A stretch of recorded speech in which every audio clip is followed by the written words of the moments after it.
Our next guest was tapped by Mitt Romney to be his running mate in the last presidential election. He is a congressman that has made quite a bit of name for himself in working with all of the budget problems out there. His name is Paul Ryan, congressman, and his new book is called The Way Forward, Renewing the American Idea. Good morning, Congressman Paul Ryan. Thank you for joining us here in St. Louis. Morning, McGraw. How you doing this morning? Hey, Kelly.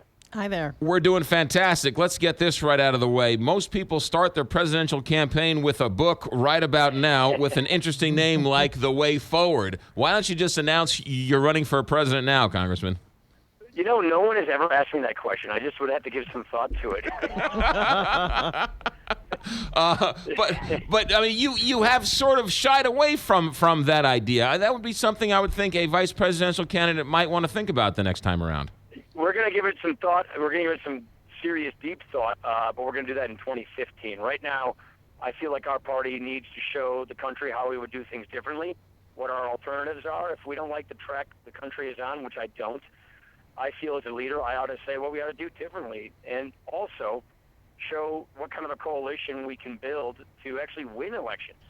And so that's basically the purpose of the book. I also want to make sure that we do well now in 2014 with the Senate races. I want my governor to get reelected in Wisconsin, and we want to do well in the House. So first things first, as far as I'm concerned. Let's talk about one of the biggest criticisms of the Republican Party. They have been quick to criticize President Obama for the health care and the Affordable Care Act, but the criticism is that there is no alternative. There's no Republican alternative. What do you say? That's the kind of criticism we need to answer, and I have an alternative laid out in this book. I lay out an alternative for what we should do for the economy, for health care, for better ways of lifting people out of poverty and creating real economic growth, for limiting government, for respecting the Constitution, for an energy policy, for balancing the budget, paying off the debt, a whole host of things. And my whole argument is hardworking taxpayers are not getting anywhere close to the government they ought to get. It's not respecting them. It's not honoring its limits. There are a lot of people struggling in this country today. People that aren't even caught up in the statistics anymore, who aren't getting the kind of opportunity they need with the kind of economy we need so they can get their lives back together. And we are losing our standing in the world because of our government's policies, our defense policy, our foreign policy. That ultimately makes us much less safe and much less prosperous. And so if you don't like the direction we're going, how would we do it differently? What principles would we use? How do we apply them, and what do those solutions look like?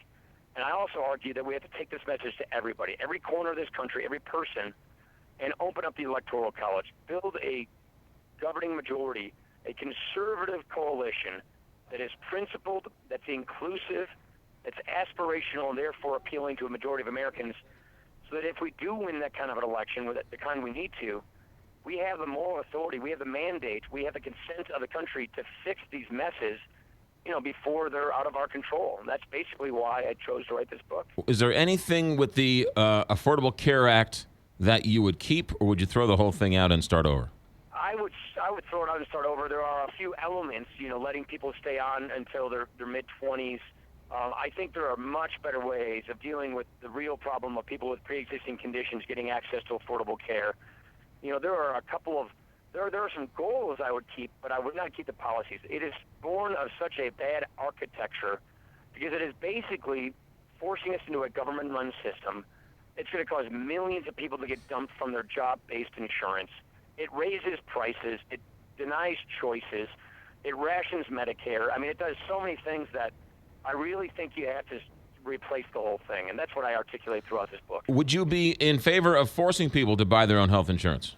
No, I wouldn't. I don't think you should do a mandate like that.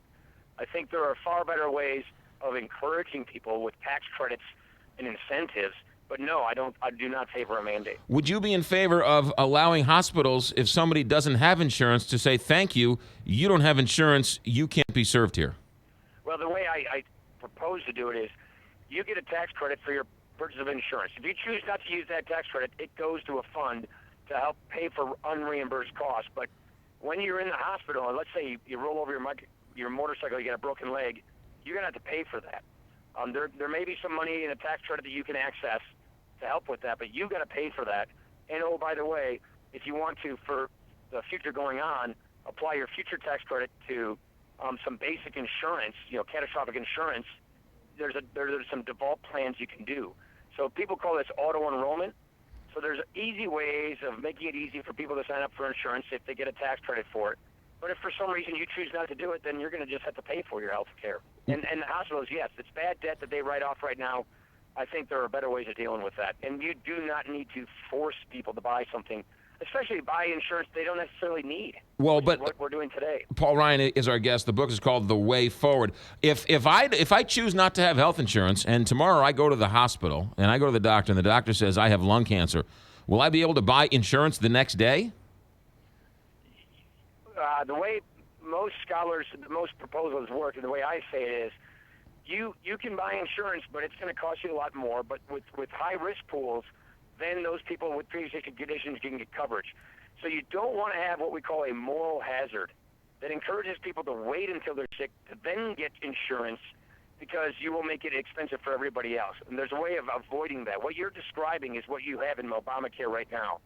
Wait until you're sick, then you can get the insurance, and there's no penalty for waiting, and then therefore only much sicker people will be in these pools, and the people who want to buy insurance will pay much, much more for it. I think there's a far smarter way to address that problem without hurting people who are actually getting ahead of things and buying their own insurance. There's not enough time in this interview to get into details, but trust me, there's a constitutional, choice-driven, smarter way of dealing with that problem without sticking someone with the bills because of a lack of personal responsibility.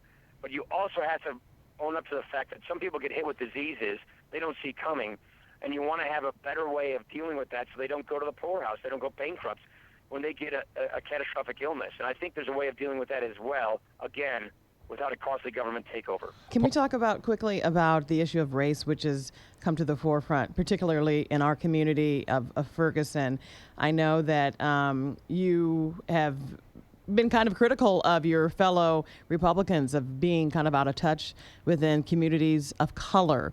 What is your take on Ferguson, and what would you do as far as trying to mend the race relations in our country? So two distinctive comments, because I don't want to try and graft my policy recommendations onto a tragedy. I just think that that's disrespectful. With respect to Ferguson, we should just not prejudge these situations. Let the investigators do their investigation, let the facts come out, and then let the facts take us where they should with justice being done. On a separate issue, because again, I just don't like the idea of saying, here, take my policy prescriptions as an opportunist in a tragedy. But what I've spent the last about 2 years doing is traveling the country, listening to people in poor communities, rural and urban, and just basically understanding what people are going through, listening to people who have really overcome their problems, people who have triumphed over difficult circumstances. I talk about them in this book. And I also talk about a very comprehensive way as a conservative, fighting poverty more effectively. And this is what we should do. We should bring our talent, our ideas, and our ears, our listening devices, into these communities to have more collaboration. I think after 50 years in the war on poverty, and yet we have the highest poverty rate in a generation, we can do better. We should focus on an outcome-based approach, a results-based approach, meaning how do we get people out of poverty? Are we doing it well? Instead of what we have focused on the last 50 years, which is inputs. How much money are we spending? How many programs have we created? I think we have a poverty management system today, not a poverty eradication plan. And so basically I encourage a complete change in direction on how we tackle poverty. And what it really means is better, faster economic growth. You've got to fix education. You've got to do prison and recidivism reform. You've got to redo welfare and do welfare reform. So you encourage people to go to work from welfare. So there are a whole slew of recommendations I make so that we can finally and fully do a better job of fighting poverty. But at the end of the day, each and every one of us as individuals, as citizens, need to get involved. It's not the old story where if you just pay your taxes, government's going to solve this. That's just not true anymore. We as people in our communities, in our churches, our charities, our civic institutions, need to not maybe just give our money, but give our time, give our love, be a mentor, get involved in the programs. That is how you heal communities, in my opinion. Show people respect, listen to their problems, get involved, and expect some personal responsibility and accountability in return. That, to me, is a far more smart and realistic way of fighting poverty, and that's something that I think as conservatives we have a lot to offer. And if we do this, not only can we help fix problems in our communities, have an economy of inclusion where people can participate fully and find opportunities, but also assemble a majority coalition, a conservative majority coalition that's inclusive and aspirational and principled, so that we are capable of actually winning elections and fixing these problems once and for all. Paul Ryan, the book is called The Way Forward. I know you have to go, but a last most difficult question, and I don't want you to duck this one. The Brewers. How many times are you doing PX90 a week? I do it 5 to 6 times a week. 5 to 6 times a week. Wow. Well, you got us beat. Rule. Yes, you do. Paul Ryan, The Way Forward, Cardinals. Have a good, safe trip, and we'll talk to you down the road. All right, have a good one. You got it. Congressman Paul Ryan with us here. The book is called The Way Forward, 731. Big